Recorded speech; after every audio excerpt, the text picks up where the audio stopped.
So the internet has learned all of the right words: boundaries, trauma, no contact, accountability, and somehow everybody is still acting weird.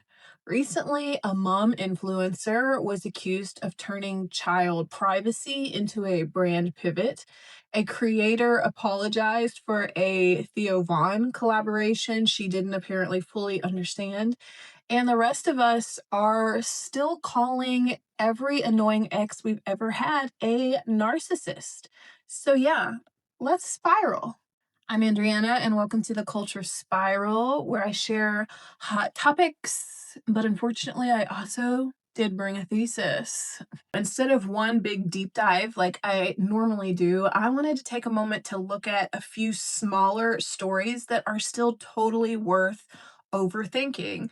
And then afterwards, I want to tell you what actually connects them all. Therapy speak used badly. Let's start here. Hey, I haven't seen you in a while. How have you been? Mhm. Uh-huh. Okay, I'm going to stop you there because what you're doing right now is trauma dumping by answering that question negatively. And I do not have the capacity to hold space for your trauma at this moment. So I'm going to set a boundary with this conversation so that only I can answer that question because I had a really good day. Oop, actually, by you telling me that I hurt your feelings, you were criticizing me, and I was heavily criticized as a child. So that is triggering to me. So I'm going to need you to dial it back in because when I am mean to you, it actually heals my inner child. And I need you to hold space for that. Otherwise, I will have to go no contact. So, the internet has learned a bunch of new words in recent years, and there are a lot of praises and criticisms for this trend.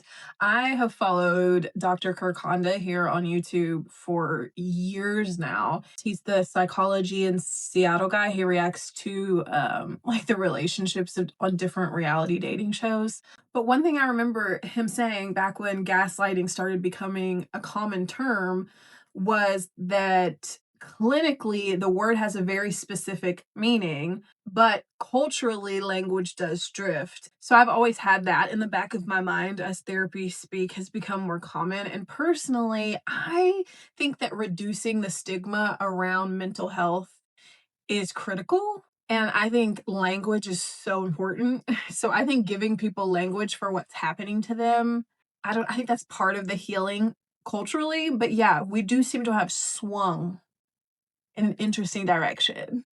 I saw a video of a girl who said, imagine telling your friend that you lost your job and them saying, I don't have the emotional capacity to deal with this right now.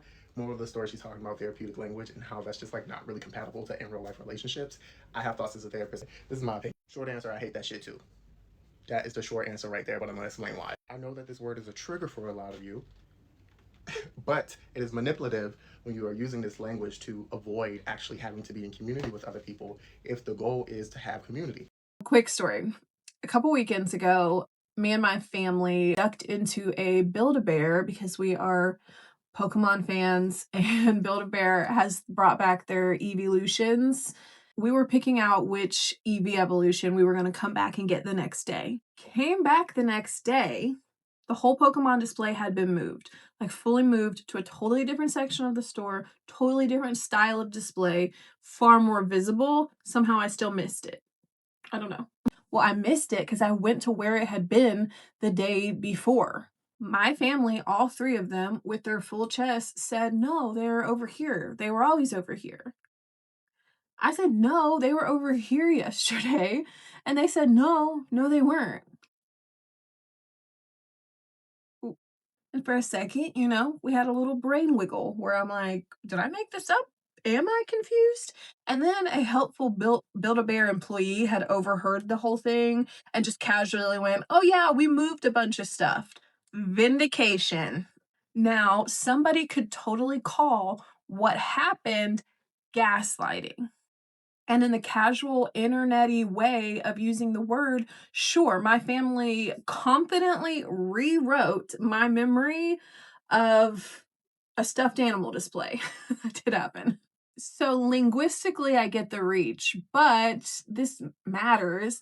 They were not trying to destabilize my reality. They were just bizarrely confident and wrong, which is kind of a hobby in my family. There was no pattern, no power dynamic, no intent of harm. The employee was able to fix the whole situation in a matter of seconds. And had they not, I still probably just would have known I was right and just accepted that they were wrong. Probably. Real gaslighting is that same dynamic, but on purpose by someone who wants you to stop trusting yourself. So it's repeated behavior, usually so that they can then control you. That is psychological harm. The same drift is happening with narcissists. Most of the time, when somebody says their ex or their boss is a narcissist, I don't think they mean it clinically, because I don't know that they could give the clinical definition. So you can't mean it clinically if you don't know what it means. That's kind of the problem, I guess. I think they mean self-absorbed, selfish, only thinking about yourself. The word is starting to function the way psycho did in like the early 2000s. Once solely a clinical word, but now it's mostly used as hyperbole. And boundary is also doing a lot of heavy lifting these days, if we're just going to be honest, because a boundary is something I do, not something I demand from you. You can't criticize me is not a boundary. That's a rule that you're trying to impose on someone else's behavior, which is not how this works. And listen, protecting your peace is real. Let me just tell you, what is it? Meg the Stallion said, when it comes to cutting people off, I don't think twice. Like, I get it. There are people and environments and systems that you genuinely need to distance yourself from. I am not anti any of this language. But what I am suspicious of is when the language starts working as like a force field, when I'm protecting my peace quietly becomes, I don't want to deal with any of the consequences of the stuff I'm doing. All right, second story. There's been a lot of discourse in recent weeks about Allison Kutch. She's an influencer who married a retired athlete. The discourse, as I understand it, is that people are comparing early statements about not showing her child online with later posts where her child appears more visible, and a portion of her audience is mad. So I did look her up, so let's just see who this is, because I have no context. So when I searched her, the first thing that I saw was this. Yeah, so this is, I don't know, Emma, and she wants to be a wag. And I'm like, why is this coming up when I search Allison Kutch? So WAG is Wives and Girlfriends. It's like a special club where you date athletes. But it's coming up because it's captioned "Ready to live the Allison Kutch lifestyle." And she's like got a whole case here as to why she is ready. So I'm like, who the hell is this person? So I'm like, I don't know who this is. So let me just look her up real quick. My name is Allison, and I grew our daughter in my uterus. Okay, now hand me the phone. Now you say something that's equal to that. I mean, My name is Isaac, and my name is Isaac, and I don't have anything equal. yeah, You're growing exactly. a baby in uterus? So when we get the credit card statement back and there's a trip to Cabo on it, remember that. Now I saw this one. 11 days postpartum, and I'm pissed off because people keep telling me what to do. You know what I'm doing? My best. Allie, it seems like you have a little bit of postpartum rage. Ask my husband. I've never liked being told what to do. So here's the thing. When it comes to recovering from birth, a C-section, or a vaginal birth, everyone's gonna have a different experience. There is a recovery method from birth: 5 days in the bed, 5 days on the bed, 5 days around the bed. I'm gonna go fucking insane if I don't leave my bed. So I get where people are coming from. Allie, just relax, like take your time. If I don't leave my bed, I'm gonna get depressed. In fact, I'm trying to spice things up in the bedroom, and not like that. The idea of that actually makes me nauseous. Okay, so you get it. She's out here doing her best right now. That was recent. She just had a baby. But I'm like, what kind of content does she normally post?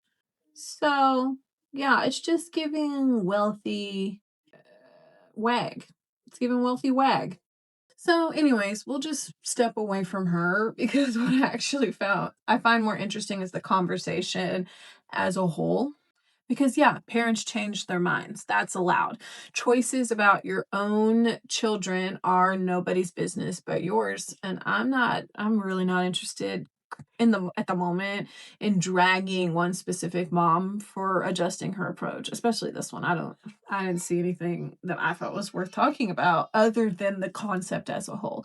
So what I'm interested in is why audiences feel personally betrayed when this happens. So you've made a choice not to show your children. I get why you'd share that. But at the same time, like, why are you telling me?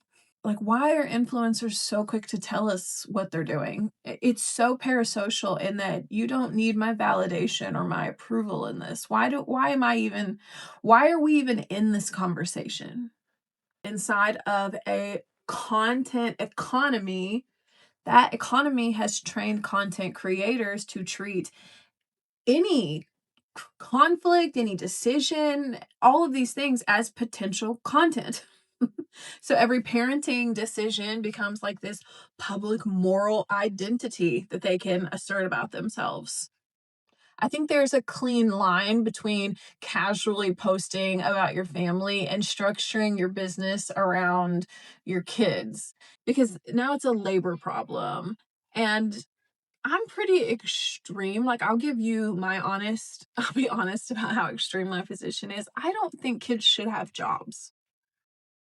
Now, you might say that's not extreme. That's like the law, labor laws. No, like, I don't think kids should have any job. Like, I don't think there should be children in Hollywood. Like like, I think the way to solve the child star problem is to just not have child stars anymore. Give me a baby doll, just start putting baby dolls in the movies, and we will all emotionally adjust. I don't know why kids are working. So, yeah, for a mom to just be able to pop out her camera and turn her kid into a content factory, having your 5-year-old show up after nap time so that you can deliver a brand deal.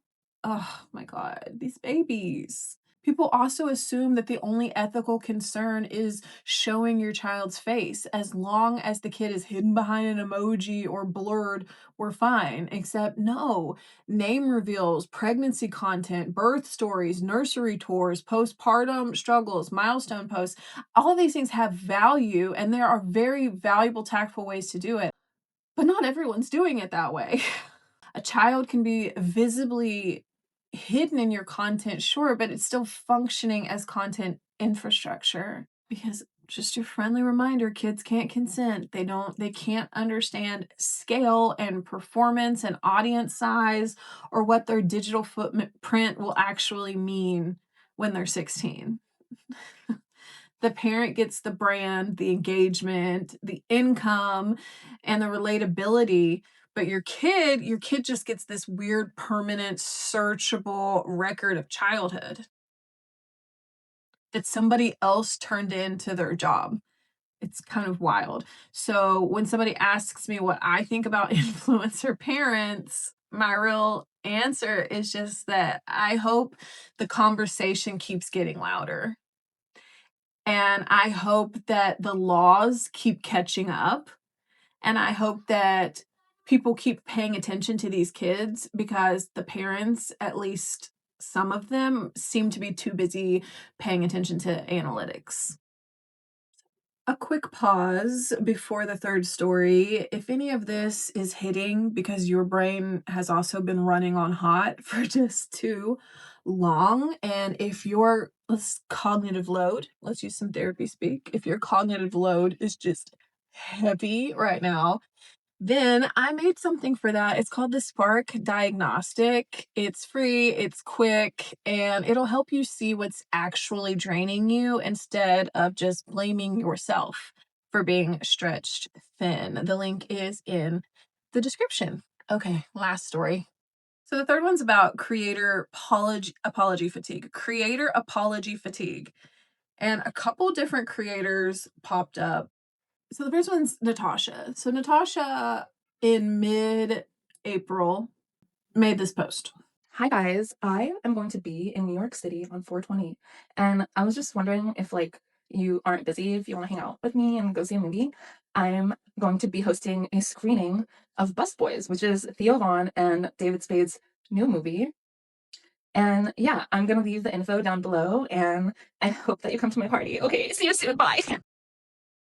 Okay, so you get it. Girl is excited because she got invited to host a screening of Theo Von's newest movie.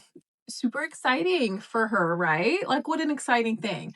Apparently, she doesn't know that Theo Von's been dipping his little toes in politics. Most concerning part about this interview to me is that Theo Von was sitting there eating up everything that Trump was saying the entire time. And I get that he's very neutral and he always just agrees with everyone when they're there in person. But to then put out this entire interview with it all being obviously incorrect and not doing any fact checking, and that is just shameful reporting, especially knowing now that Theo Von's actually really well educated and probably knows that most of the stuff is incorrect as well. I have now seen Andrew Schultz, Joe Rogan, and most recently Theo Von say, I didn't vote for this. Man, you did. I know that folks will probably turn the other way when I say this because it's Theo Von and they view him in a certain way. But this is intellectually dishonest. And to say this is basically admitting that you think your audience is stupid. You got shout outs on election night. Dana White applauded you, along with Aiden Ross, along with Joe Rogan. You invited him on your podcast and yucked it up. So there are a lot of strong and valid opinions and critiques of him on the internet right now. So I guess she got eaten up. I'm not exactly, I don't know. It seems like the comments toe her up because, so let's see, that was, so that is on 416. So the next post, 417, her tune's a little different. Hi guys, good morning. Or should I say not? My bad. Can I just get something out of the way really quick? I just want to say that I'm just a human being, okay? I'm not like some media trained internet personality, okay? I got presented an opportunity to make a few extra dollars while I'm in New York. I did a little bit of research. Can I admit that I should have done more? Yes, okay. But what can I say, okay? If you were my friend, you wouldn't yell at me the way that you guys are yelling at me, okay? You would gently say, like, hey, Natasha. I like this apology. This is not an apology, but that's a good point. If you were my friend, you wouldn't yell at me like this. Go ahead, girl. You tell him. We don't fuck with Theo. Like, okay, I would have gotten the picture, but like the way that you guys are canceling me so quick is kind of crazy. I'm just a girl, guys. I'm sorry, I didn't know, okay? Now I know. She's just a girl. And with all that being said, I'm doing what I can to cancel the event, okay? I'm sorry. I didn't know. Can we just leave it at that, okay?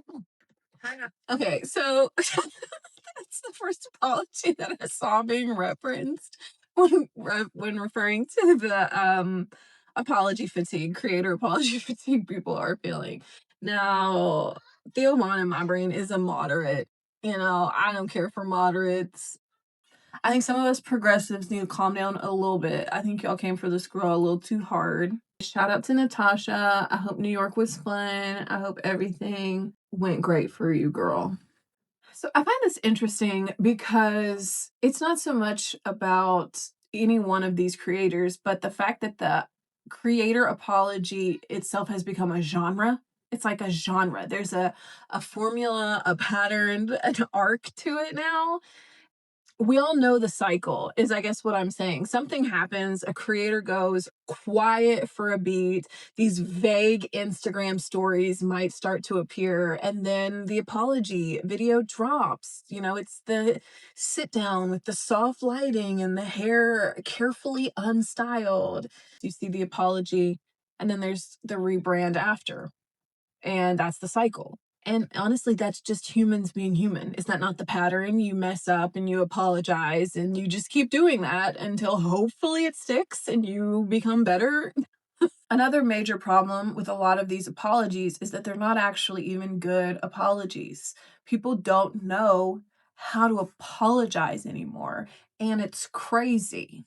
So I don't actually think that most creators are bad people. I think most of them are just humans inside of a system that has trained them to treat every single public mistake as a reputational event instead of a relational one, which is sad.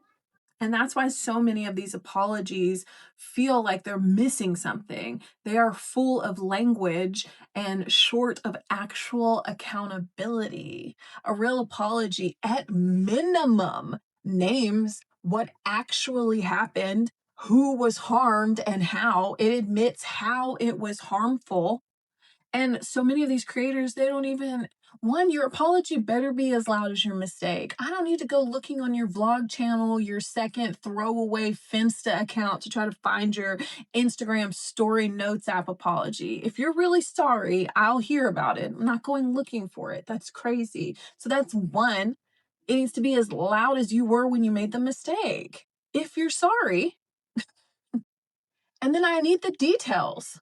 If you're truly taking accountability, why are we being vague? What did you do? Who did you hurt? Why did you do that? And what are you planning on doing next? Because if you're taking accountability, we have to admit you caused harm. Therefore, you have the potential to do the same thing and cause harm again. What are we going to do? Either you need to tell me why it happened, why you did that. And if we don't know why you did that, I understand. But we need to talk about how we can make sure this doesn't happen again. I feel like I'm talking to my little kids. We have to learn how to work through these emotions, guys. But a real apology is able to name what is going to change now. It also accepts that not everybody is going to accept and not everybody is required to forgive. You are a tool bag. Nobody owes you anything ever, especially when you were a tool bag. So you apologize and you hope people accept it, but they might not. And people might bring it up over and over. People might find out about it later. Oh, yeah, you did this thing. And you might have to acknowledge it again. That's why it would be really helpful if you had a really transparent, upfront, visible accountability video to redirect people to, where you explain the whole damn thing rather than these vague ass apologies that end up being memed and have no value and no one ever returns to them. Your apology is not like a little receipt you can exchange for forgiveness. That's not how it works. The other person gets to decide what they do with your apology. So we bring these three stories together and you start to see what's actually going on. In all three of them, someone learned the language, the therapy speak, the crowd learned words for healing, the influencer learned words for privacy, the apology economic creator learns words about accountability, but none of these vocabularies are bad. I'm glad they exist, but I want people to have language for what they're going through. But the catch is that knowing the words is not the same thing as living by them. You know, you can talk about boundaries and still be terrible in conflict. You can talk about your child's privacy and still be quietly converting their entire childhood into your business. You can apologize like a Hallmark card and still not change a single thing. What I feel like we're watching the internet do in real time is build out an actual fluent emotional vocabulary while leaving most of the actual emotional work undone. Does that make sense? So thank you for spiraling with me today, for overthinking being gaslit at a Build-A-Bear and monetizing babies and the apology industrial complex. It's been quite the spiral. It's truly the variety hour I've always wanted. My inner Wendy Williams is cackling with joy. If anything in this gave you some extra language to put a name to something you couldn't quite name before, and you're getting tired of telling yourself that you should be able to handle all of this, then I created something called the Spark Diagnostic, and it's like a fun, free, quick little quiz that helps you identify and name the thing that is actually draining you. Okay? Instead of blaming yourself for being overloaded, which is a waste of time, my friend. So the link is in the description down below.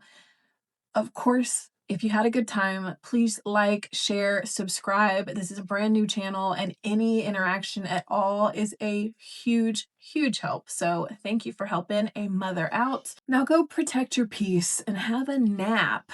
You deserve it.